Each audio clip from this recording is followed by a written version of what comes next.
कर्नाटक में मुसलमानों के आरक्षण को खत्म करने के मसले पर लगातार भारतीय जनता पार्टी की फजीयत हो रही थी, लेकिन अमित शाह फिर भी बाज नहीं आ रहे। अमित शाह फिर भी लगातार उस मुद्दे पर बोलते रहे, लेकिन सुप्रीम कोर्ट ने अपना हंटर चलाया और सुप्रीम कोर्ट ने कहा है कि इस मुसलमानों के आरक्षण को खत्म करने वाले फैसले को 9 मई तक आप लागू नहीं कर सकते हैं। इससे पहले भी सुप्रीम कोर्ट ने इस फैसले को त्रुटिपूर्ण कहा था। सुप्रीम कोर्ट ने कहा था कि फैसला गड़बड़ झालों से भरा हुआ फैसला है, वो भी मैंने आपको खबर दिखाई थी। लेकिन अमित शाह लगातार इस मुद्दे पर बोल रहे हैं और अमित शाह कह रहे हैं कि हम मुसलमानों का आरक्षण नहीं देंगे, मुसलमानों के आरक्षण को खत्म करके रहेंगे। दूसरी तरफ सुप्रीम कोर्ट कह रहा है कि आपने जो मुसलमानों को आरक्षण खत्म करने का फैसला आप लेकर के आए हैं, ये गलत है। इसको सुप्रीम कोर्ट रोक लगा रहा है। अब देखिए देश में स्थिति क्या है।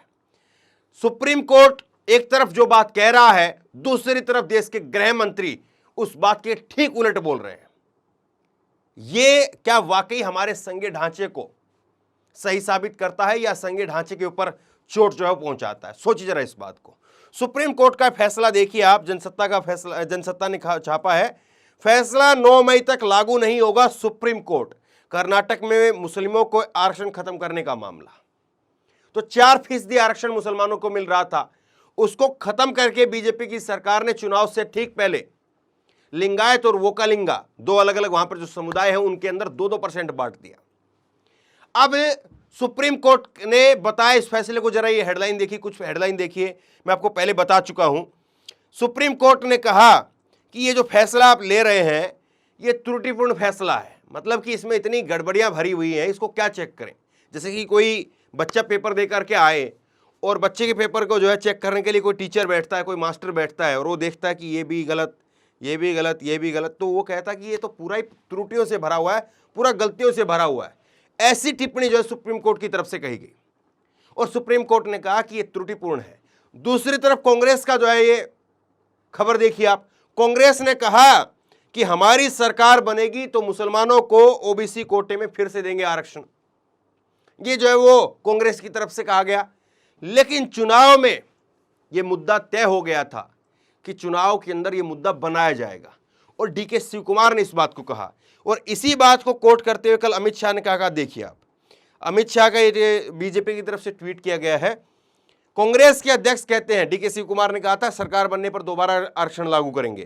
कांग्रेस के अध्यक्ष कहते हैं कांग्रेस की सरकार आई तो मुस्लिम रिजर्वेशन फिर से आएगा। मैं पूछना चाहता हूं, आप यह 4% मुस्लिम रिजर्वेशन वापस लाओगे तो किसका कम करोगे? वोकलिंगा का कम करोगे, लिंगायतों का कम करोगे, दलितों का कम करोगे या ओबीसी का कम करोगे? अगर 4% आरक्षण कांग्रेस बढ़ाना चाहती है तो आप किसका कम करेंगे? मैं आज इस मंच से पूछना चाहता हूं। ये जो है वो अमित शाह की तरफ से बात कही गई। अब देखिए कैसे जो है वो आपस में ध्रुवीकरण जो है करने की कोशिश हो रही है कि ये मुसलमानों को आरक्षण देंगे तो वो कलिंगा कर उनका आरक्षण खत्म कर देंगे या कम कर देंगे। तो पहले आप बताइए कि आप मुसलमानों के आरक्षण को उठा करके इधर लेकर के आए हैं, पहली बात। दूसरी बात, कांग्रेस ने ये नहीं कहा कि हम जो है वो कलिंगा का और उनका आरक्षण वापस से उनको दे देंगे। कांग्रेस ने कहा कि ओबीसी कोटे में फिर से आरक्षण देंगे। और अब तो कांग्रेस पार्टी और तमाम विपक्षी पार्टियां कह रही हैं कि 50% का जो आपने कैप लगा करके रखा हुआ है कि 50% तक आरक्षण मिलेगा, बाकी नहीं। तो जिसकी जितनी जो है वो जनसंख्या, जिसकी जितनी हिस्सेदारी है उसकी उतनी भागीदारी तय करिए। मुसलमान जितने हैं उनको उतना आरक्षण दीजिए, लिंगायत जितने हैं उनको उतना आरक्षण दीजिए, वोकलिंगा वहां पर जितने हैं उनको उतना आरक्षण दीजिए। और जाहिर सी बात है कर्नाटक के अंदर वोकलिंगा और लिंगायत वो ज्यादा है तो उनको और आरक्षण मिल सकता है। लेकिन देखिए कैसे जो है टोपी घुमाई जा रही। और अमित शाह जो बात कहते हैं ना, अमित शाह की और कोर्ट के अंदर की जो बात होती है उसमें आपस में 36 का आंकड़ा होता है। ये खबर आप देखिए, 2018 की खबर मैं आपको दिखा रहा हूं। 2018 की खबर आप देखिए और 2018 की इस खबर में क्या है। 2018 की खबर है और इसमें सबरीमाला को लेकर के फैसला आया था। सबरीमाला को लेकर के फैसला यह था कि महिलाओं को सबरीमाला मंदिर के अंदर केरल में प्रवेश मिलेगा। उस वक्त में बीजेपी के अध्यक्ष थे जेपी नड्डा, ये अमित शाह, आज जेपी नड्डा है। अमित शाह ने कहा कि सुप्रीम कोर्ट ऐसे फैसले ना दे जो लागू नहीं करवाए जा सकते हैं। बतौर सरकार इनकी जिम्मेदारी है कि अगर सुप्रीम कोर्ट कुछ कहता है, सुप्रीम कोर्ट कुछ फैसला देता है, तो उन फैसले को लागू करवाया जाए, ये सरकार की जिम्मेदारी होती है। लेकिन उल्टा जो है सुप्रीम कोर्ट को कहा जा रहा है कि ऐसे फैसले मत दो जो लागू नहीं करवाए जा सकते हैं। कमाल की बात है ना, उस वक्त में भी बीजेपी के अध्यक्ष थे। ऐसे नहीं कि कोई छुटभैया नेता है जिन्होंने कुछ बोल दिया तो बहुत ज़्यादा मैटर नहीं करता है, उसकी बहुत ज़्यादा तवज्जो देनी नहीं चाहिए। भारतीय जनता पार्टी विश्व की सबसे बड़ी पार्टी के अध्यक्ष थे, आज गृह मंत्री हैं, आज उससे और 4 कदम आगे जाकर के बोल रहे हैं। एक और ट्वीट में कल का आपको इनका दिखाता हूं, ये क्या कहते हैं। ये बीजेपी के एक दूसरे नेता के ईश्वरप्पा ये कह रहे हैं कि हमें एक भी मुसलमानों का वोट नहीं चाहिए। तो खुल करके जो है वो कैसा ध्रुवीकरण हो रहा है। और ऐसी अगर कोई और पार्टी बोल दे, ऐसी अगर कोई और पार्टी किसी जाति के लिए बोल दे, तो फटाक से अखिलेश यादव के लिए कह दिया जाता है MY समीकरण, मुस्लिम यादव समीकरण। तेजस्वी के लिए कह दिया जाता है कि मुस्लिम MY समीकरण है, वहाँ पे मुस्लिम यादव समीकरण है। तो दूसरी पार्टियों के लिए मीडिया में फट से लाइन चलती है, लेकिन यहाँ पर जो है कोई लाइन नहीं चलेगी। यहाँ पर खुलेआम कहा जा रहा है कि हाँ मुसलमानों को बाइकआउट करो और वो कलिंगा, लिंगायत और ये हिंदू जो है वो सब एक हो जाओ। अचरज की बात यह है कि इस पर चुनाव आयोग जिसको बोलना चाहिए, कोई पार्टी कैसे कह सकती है, कोई पार्टी कैसे जो है ध्रुवीकरण कर सकती है। और यहाँ पर जो है येदियुरप्पा बैठे हुए हैं, ऐसा नहीं कि कोई छुटभैया जो है वो नेता कहीं पर बोल रहे हैं या कहीं पर जो है कोई बंद कमरे के अंदर मीटिंग हो रही है। इस फोटो में नीचे आप देखेंगे तो के ईश्वरप्पा यहाँ पर बोल रहे हैं, माइक है हाथ में, और येदियुरप्पा यहाँ पर बैठे हुए हैं। और चुनाव आयोग अपने मुंह पर उंगली रख करके बैठा हुआ है, उंगली रख रखी मुंह के ऊपर और उंगली रख करके मुंह पर बैठा हुआ है। कमाल की बात है ना कि कैसे कैसे जो है चीज़ें कही जा रही हैं।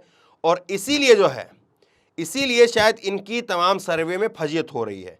अब देखिए ये अमित शाह का दूसरा बयान देखिए कल का ही, हमारे एक तो नेता छोड़ करके गए हैं और उन्हें लगता है कि उनको बहुत ज़्यादा फायदा होगा।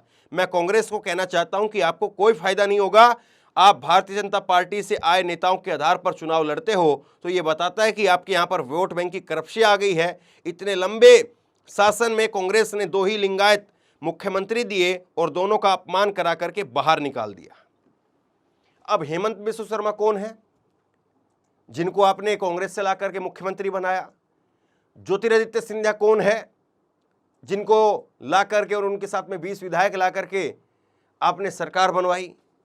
तो कमाल की बात है ना साहब, वो लोग तो बोले जो इनका दामन पाक साफ हो, जो दूसरी पार्टी के नेताओं को अपने पास में लेते नहीं हो। लेकिन अमित शाह के बारे में तो सबसे ज़्यादा ये कहा जाता है कि जहाँ पर सरकार नहीं बन रही होती वहाँ पर अमित शाह जो है सरकार बनवाते हैं। और ये भी कह देश के बाहर अगर सरकार बनवानी हो तो भी अमित शाह से संपर्क करें। ऐसे से जो है चुटकुले भी चलते हैं। तो सवाल ये है कि कैसे जो है वो देश की राजनीति चल रही है और कैसे जो है वो देश की संस्थाएं, सुप्रीम कोर्ट, वो जो बोलती है तो उनके बोलने के कहीं पर कोई मतलब है क्या? और देश का चुनाव आयोग क्या कहेंगे उसको? सोचिए जरा इस बात को। तो बहरहाल शेयर करिए इस खबर को, लोगों तक पहुंचाइए। आप क्या सोचते हैं नीचे कमेंट बॉक्स में लिख करके मुझे जरूर बताइए। और इसी तरह की तमाम खबरों के लिए ऑनलाइन न्यूज इंडेक्स सब्सक्राइब कीजिए, साथ में जो बेल आइकन है घंटी उसको जरूर दबाइए ताकि जैसी कोई खबर अपलोड करें उसकी नोटिफिकेशन सीधे सबसे पहले आपको मिल सके। धन्यवाद। इस खबर को अभी लाइक करें, शेयर करें, अभी चैनल को सब्सक्राइब करें और घंटी जरूर दबाएं।